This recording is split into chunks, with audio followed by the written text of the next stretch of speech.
గత 4 రోజులుగా రాష్ట్ర వ్యాప్తంగా వర్షాలు ముంచెత్తుతున్నాయి. లోతట్టు ప్రాంతాల్లోకి నీరు చేరి ప్రజలు ఇబ్బందులు పడుతున్నారు. వర్షానికి నాని ఉన్న పాతకాలపు భవనాలు పలుచోట్ల నేలమట్టమవుతున్నాయి. పలుచోట్ల ప్రాణ నష్టం కూడా జరిగింది. ఈ క్రమంలో జనగామ జిల్లా రఘునాథపల్లి మండలం కిలాషపురం గ్రామంలో పెను ప్రమాదం తప్పింది. 18వ శతాబ్దంలో నిర్మించిన ఓ కోట కుప్పకూలింది. ఈ కోటను 18వ శతాబ్దంలో సర్దార్ సర్వాయి పాపన్న నిర్మించినట్లు స్థానికులు చెబుతున్నారు. ఇప్పటికే శిథిలావస్థలో ఉన్న కోట భారీ వర్షాలకు మరింత దెబ్బతిన్నది. ఈ క్రమంలో గురువారం గ్రామస్తులు చూస్తుండగానే కోట నేలమట్టమైంది.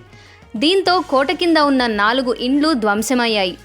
రాత్రిపూట ప్రమాదం జరిగి ఉంటే ప్రాణ నష్టం జరిగేది. పగలు జరగడంతో స్థానికులు ముందుగానే అప్రమత్తమయ్యారు. కాగా ఈ కోటను పర్యాటక ప్రాంతంగా ప్రకటించిన తెలంగాణ ప్రభుత్వం 4,50,00,000 మంజూరు చేసింది.